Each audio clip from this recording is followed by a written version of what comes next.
Welcome to civil service study. Welcome back. UPSC civil सेवा की test series चल रही है और साथ ही साथ यूपी पीसीएस की भी टेस्ट सीरीज़ चल रही है। तो यूपी पीसीएस के अपने 28 टेस्ट कंप्लीट हो गए थे। यह है टेस्ट नंबर 29। इंपॉर्टेंट होंगे प्रश्न, तो चलिए स्टार्ट करते हैं। तो क्वेश्चन नंबर 1 है, किस गवर्नर जनरल के समय में सिक्किम अंग्रेज़ों के अधिकार में आया? किस गवर्नर जनरल के समय में आया सिक्किम जो है अंग्रेज़ों के अधिकार में? Lord Dalhousie, Lord Hardinge, Lord Ellenborough या फिर लॉर्ड कैनिंग? तो इस प्रश्न का आंसर लॉर्ड कैनिंग नहीं है, लॉर्ड एलनबरो नहीं है, लॉर्ड हार्डिंग नहीं है। इसका आंसर है option number A, Lord Dalhousie. तो देखिए, डलहौजी ने सिक्किम पर 2 अंग्रेज डॉक्टरों के साथ दुर्व्यवहार का आरोप लगाकर सन 1850 ईस्वी में उस पर अधिकार कर लिया था। क्वेश्चन नंबर 2 है, इनाम कमीशन की स्थापना किस उद्देश्य से की गई थी? 4 स्टेटमेंट है यहाँ पर। इनाम कमीशन की स्थापना किस उद्देश्य से की गई थी?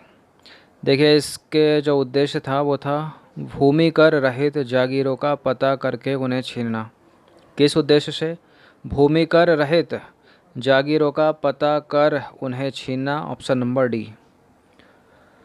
तो 1852 ईस्वी में एक इनाम कमीशन की स्थापना की गई थी। इस कमीशन का उद्देश्य भूमि कर रहित जागीरों का पता करके उन्हें छीनना था। तो इसका आंसर क्या हो जाएगा? डी। क्वेश्चन नंबर 3 है, 1856 ईस्वी में किसने तोपखाने के मुख्यालय को कलकत्ता से मेरठ स्थानांतरित किया और सेना का मुख्यालय शिमला में स्थानांतरित किया? डलहौजी, कैनिंग, चार्ल्स मेटकाफ या फिर लॉर्ड मेयो? क्या है इसका उत्तर? तो इसका आंसर है option number A, Lord Dalhousie ने।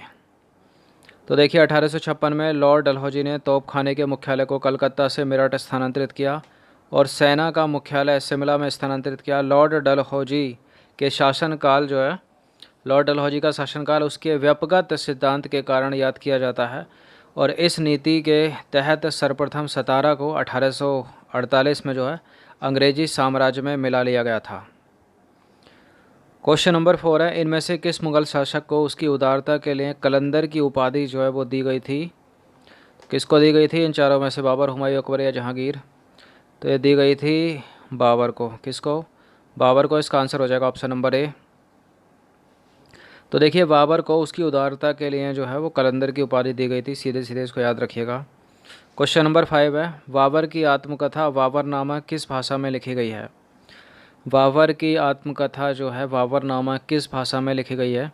तो इसको फ़ारसी में लगाकर गलत मत कर देना, क्योंकि ये तुर्की भाषा में लिखी गई है बाबर की आत्मकथा।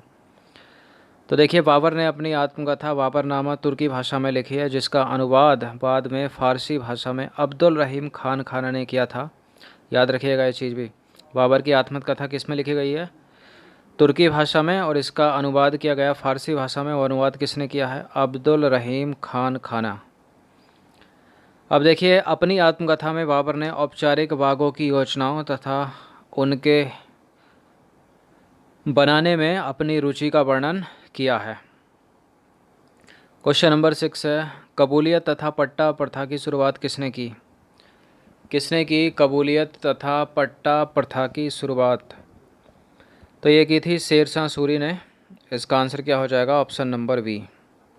तो कबूलियत एवं पट्टा की शुरुआत शेरशाह सूरी ने की। मलिक मोहम्मद जायसी शेरशाह सूरी के समकालीन थे। डाक प्रथा का प्रचलन भी शेरशाह सूरी के द्वारा किया गया। क्वेश्चन नंबर 7 है, मियाँ की तोड़ी, मियाँ का मल्हार, मियाँ का सारंग, दरबारी कान्हरा आदि जो हैं वो किसकी कृतियाँ हैं? किसकी कृतियाँ हैं ये? इन तीनों में से, चारों में से अगर किसी की नहीं है तो डी लगाइए इसका आंसर। तो ये वैसे तानसेन की कृतियाँ हैं। इसका आंसर हो जाएगा ऑप्शन नंबर ए। तो देखिए, यह सब जो है वो तानसेन की प्रमुख कृतियाँ हैं। संगीत सम्राट तानसेन का जन्म हुआ था 1506 ईस्वी में ग्वालियर में एक ब्राह्मण परिवार में। इनका असली नाम क्या था पूछा जाता है परीक्षाओं में? राम तनु पांडे था। अकबर इन्हें कंठीभरण वाणी विलास की उपाधि देकर सम्मानित किया था अकबर ने। और मोहम्मद हुसैन कश्मीरी को अकबर के द्वारा जड़ी कलम की उपाधि प्रदान की गई थी। एक नाम था ना यहाँ पर, मोहम्मद हुसैन कश्मीरी। तो अकबर ने इनको किसकी उपाधि दी थी? जड़ी कलम। क्वेश्चन नंबर 8 है, स्वामी हरिदास किसके काल के एक महान संगीतज्ञ थे? किसके काल के एक महान संगीतज्ञ थे? स्वामी हरिदास। ये अकबर के काल के थे। किसके काल के थे? अकबर के काल के। तो अकबर के काल में स्वामी हरिदास भी एक महान संगीतज्ञ थे। यह वृंदावन में रहकर भगवान की उपासना करते थे। और यह भी प्रचलित है कि हरिदास का गाना सुनने के लिए अकबर को उनकी कुटिया में जाना पड़ता था, क्योंकि उन्होंने अकबर के दरबार में आने से मना कर दिया था। उनका कहना था कि वह केवल भगवान के लिए गाते हैं, दरबार में उनका कोई सरोकार नहीं है।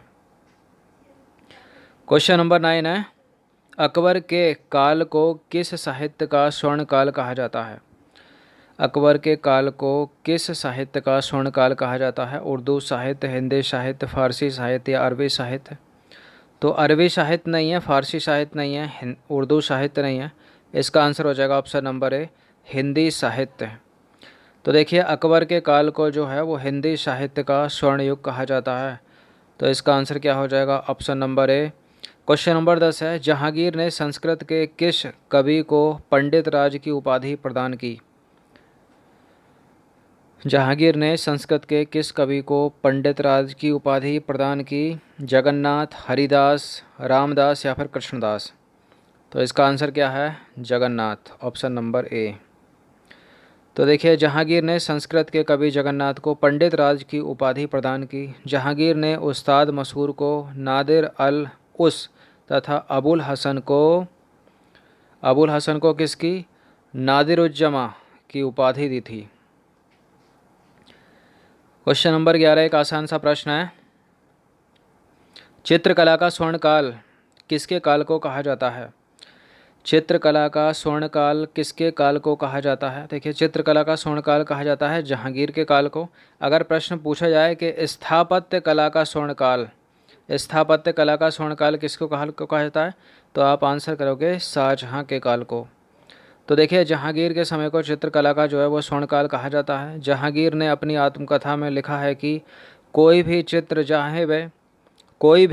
चाहे वह किसी मृतक व्यक्ति का हो या किसी जीवित व्यक्ति का हो या किसी जीवित व्यक्ति के द्वारा बनाया गया हो, वह मेरे द्वारा देखते ही तुरंत बताया जा सकता है, या मैं उस चित्र को देखते ही तुरंत बता सकता हूँ कि यह किस चित्रकार की कृति है। यदि किसी चेहरे पर आंख एक चित्रकार ने लगाई हो, भौहें किसी और ने लगाई हो, और तब भी मतलब जहांगीर के कहने का मतलब है यदि कोई पोस्टर है, मान लीजिए किसी का पोस्टर है, अब इस पर भौएं किसी और ने बनाई, इसकी आंखें किसी और ने बनाई, इसकी दाढ़ी मूंछ किसी और ने बनाई, तब भी मैं ये जान लेता हूँ कि मतलब एक तरह से वो कहना चाह रहा है कि तब भी वो जान लेता है कि ये किस चित्रकार की कृति है। चाहे एक पोस्टर को या किसी एक चित्र को अलग अलग चित्रकारों ने बनाया हो और उसको नाम बता दिया हो कि हाँ भाई आंखें इसने बनाई है, इसके होठ इसने बनाए हैं, इसके बाल इसने बनाए हैं, तब भी वो बता सकता है कि इसकी नाक इसने बनाई है, इसकी भौहें इसने बनाई है। यही है इस एक्सप्लेनेशन का औचित्य। 12वां प्रश्न है, निम्नलिखित में से कौन सा कथन जो है वो सत्य है? 4 स्टेटमेंट है यहाँ पर। देखिए धर्मट का युद्ध 15 अप्रैल 1658 में दारा शिकोह एवं औरंगजेब के बीच हुआ था। दारा शिकोह को शाह बुलंद इकबाल के रूप में जाना जाता है।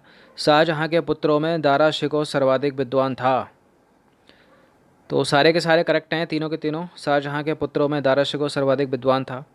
अच्छा एक प्रश्न पूछा है थंबनेल पर, उसमें 3 स्टेटमेंट है वहाँ पर, उसका आंसर आपको इससे पता ही चल जाएगा कि क्या होगा। पहला तो इनकरेक्ट है, उसमें दूसरे वाला करेक्ट होगा, तीसरा करेक्ट होगा, तो 2 और 3 होना चाहिए उसका आंसर।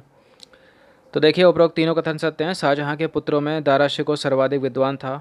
इसने भगवद गीता, योग वशिष्ठ, उपनिषद एवं रामायण का अनुवाद फारसी में करवाया।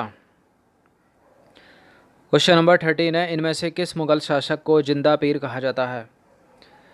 किसको कहा जाता है जिंदा पीर? देखिए अलग अलग पूछे जा सकते हैं, जैसे जिंदा पीर किसको कहा जाता है, रंगीला किसको कहा जाता है, और घृणित कायर कौन है? तो घृणित कायर फर्रुखसियार है। रंगीला कौन है? मोहम्मद शाह। अब यहाँ पूछा गया है कि जिंदा पीर कौन है, तो जिंदा पीर कहा जाता है इनमें से किसको कहा जाता है? जिंदा पीर है यहाँ पर औरंगजेब, ऑप्शन नंबर ए।